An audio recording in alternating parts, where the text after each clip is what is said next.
उसने या तो नौकरी छोड़ दी या फिर उस नौकरी को उसने छुपा लिया। ऐसे में भी आपकी मेंटेनेंस से आप बिल्कुल बच सकते हो कि लड़की ने बेशक से आपसे अलगाव ले लिया, अलग लड़की रहती है, सेपरेट रहती है, सेक्शन 9 का आपने नोटिस भी भेज दिया, बुलाने के लिए आपने बात की, उसके बावजूद भी वो नहीं आई और लड़की अच्छी जगह नौकरी कर रही है, आपकी जो सैलरी है उससे अच्छा वो कमा रही है। दोस्तों, डोमेस्टिक वायलेंस जैसे केसेस में या घरेलू हिंसा कानून की हम बात करें, उसमें ज्यादातर मामले देखा जाए तो मेंटेनेंस के होते हैं। मेंटेनेंस के मामलों को अगर हटा दिया जाए तो मेरा मानना है केसेस भी कोर्ट में बहुत कम होंगे। जहां एक और देखा जाए तो जो कोर्ट हैं हिंदुस्तान के, सभी कोर्ट की दोस्तों बात कर रहा हूं, सभी स्टेट की मैं बात कर रहा हूं, हर कोर्ट में आप जाएंगे जहां फैमिली कोर्ट बना हुआ है वहां सबसे ज्यादा भीड़ आपको मिलेगी सारे कोर्ट्स के मुकाबले में देखा जाए तो। क्यों होता है ऐसा? दोस्तों, हर घर में, हर तीसरे घर में लड़ाई है। लड़ाई होने के बाद और दिक्कत तब हो जाती है जब घर वाले ही सपोर्ट करते हैं लड़की और लड़के को कि आप केस कर दो। उसके बाद मामला जाता है कोर्ट में और कोर्ट में जाने से पहले लड़की को बताया जाता है कि तू घबरा क्यों रही है, तुझे सारा पैसा तो मेंटेनेंस से मिल जाएगा, मतलब पति पर मेंटेनेंस बन जाएगी या फिर एलिमनी मिल जाएगी तेरे को, तो पैसा तुझे मिलेगा ही, तो घबरा मत, केस कर दे। और जरूरी नहीं कि मेंटेनेंस बन ही जाए, अगर सही वकील साहब मिल गए लड़के को और उसने कुछ पॉइंट्स को पकड़ लिया तो दोस्तों मेंटेनेंस भी नहीं मिलेगा, एलिमनी तो बहुत बात की बात है। डिपेंड करता है केस टू केस किस तरह से लड़ा जा रहा है। एलिमनी में और मेंटेनेंस में क्या डिफरेंस है, उस पर मैंने वीडियो बनाया है, उस वीडियो को जाकर आप देख सकते हैं, समझ जाएंगे मेंटेनेंस कब मिलता है, इंटरिम मेंटेनेंस कब लगता है और कब साथ में ही एलिमनी की डिमांड आप कर सकते हैं। जहां एक और देखा जाए लड़की अच्छी खासी सैलरी कमा भी रही है, अच्छा खासा पैसा कमा रही है, अच्छा अर्निंग सोर्स है, उसके बावजूद भी आप पर मेंटेनेंस बन जाती है। और ये भी देखा गया कि बेशक से लड़की कमा रही थी फिर भी मेंटेनेंस बनाया गया।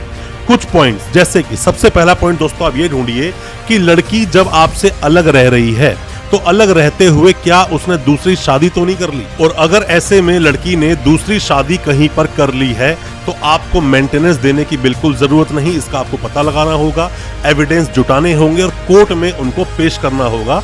आपके वकील साहब वो सभी डॉक्यूमेंट्स आपके कोर्ट में पेश कर देंगे। ये तो थी आपकी पहली रेमेडी। दूसरी बात आती है दोस्तों कि लड़की वेल एजुकेटेड है, अच्छी तरह से नौकरी कहीं पर कर सकती है, वो किसी पर डिपेंड रहे ऐसा जरूरी नहीं, क्योंकि वो खुद इतनी कैपेबल है कि वो अच्छी खासी सैलरी आपसे भी ज्यादा कमा सकती है अगर कमाना चाहे तो। शादी से पहले बहुत अच्छी नौकरी कर रही थी, शादी के वक्त भी अच्छी नौकरी कर रही थी, शादी के बाद भी कुछ वक्त तक अच्छी खासी नौकरी की, उसकी सैलरी आपसे ज्यादा थी, पर जैसे ही अलग हुई उसने या तो नौकरी छोड़ दी या फिर उस नौकरी को उसने छुपा लिया।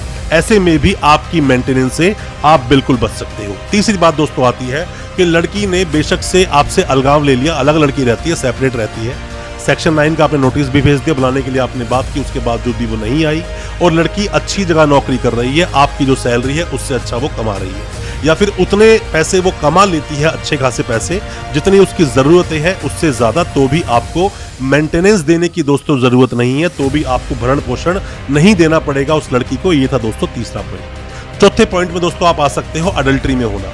लड़की मान लीजिए अडल्ट्री में है, अडल्ट्री में है मतलब कि आपके साथ में थी तो भी वो अडल्ट्री में थी, अब वो चली गई है अपने घर तो भी अडल्ट्री में किसी के साथ वो रहती है।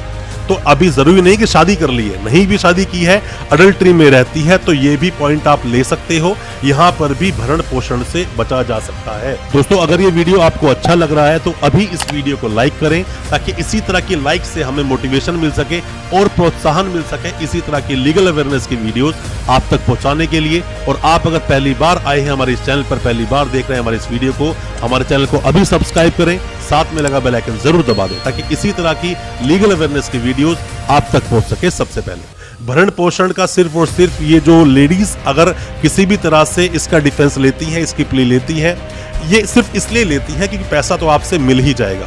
दोस्तों, पैसा मिलने का भी एक सिद्धांत है कि 1/3 ही पैसा वो आपसे ले सकते हैं, उससे ज्यादा नहीं।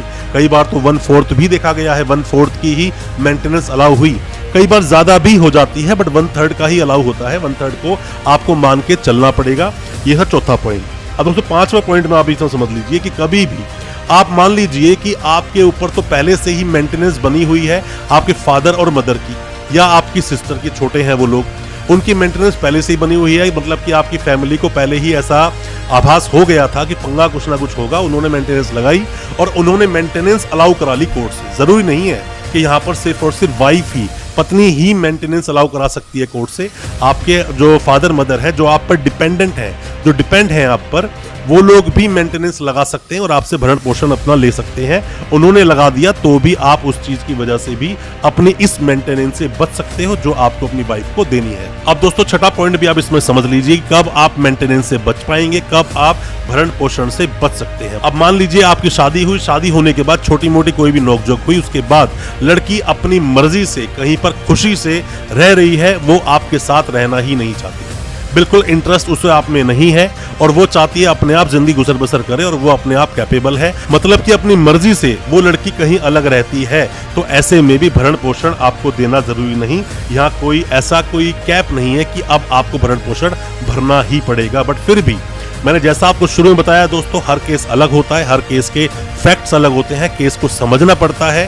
बिना केस को समझे ऐसे ही केस पर बात कर लेना, समझा देना, बता देना कोई फायदा नहीं। सब केस अलग तरह से काम करते हैं। आपका भी कोई केस है, किसी तरह से आप पर भी मेंटेनेंस बन गई है, आप उसके लिए अपील में जाना चाहते हो या उसे कम कराना चाहते हो, या फिर आप चाहते हैं मेंटेनेंस बने ही ना, कोई भी हमारी एडवाइस चाहते हैं, सलाह चाहते हैं, कमेंट बॉक्स में जाके सवाल पूछें, हम आपको उसका रिप्लाई जरूर करेंगे। आप चाहते हैं व्हाट्सएप पर हमसे बात करना तो व्हाट्सएप पर मैसेज करें, हो सकता है हम आपको कोई सॉल्यूशन दे सकें, कोई रिप्लाई आपको दे सके जिससे आप अपने केस से बाहर निकल सकें। दोस्तों अच्छा लगा हो आज का वीडियो, हमारी वीडियो को ज्यादा से ज्यादा अपने दोस्तों परिजन परिवार में शेयर करें ताकि वो भी अपने आप को कानूनी जानकार बना सके, और साथ ही हमारे चैनल को सब्सक्राइब करना बिल्कुल ना भूलें, साथ में लगा बेल आइकन जरूर दबा दें ताकि इसी तरह की जो अपकमिंग वीडियोस आएंगी वो दोस्तों आप तक पहुंच सके सबसे पहले। बहुत बहुत शुक्रिया दोस्तों, धन्यवाद हमारी इस वीडियो के साथ बने रहने के लिए।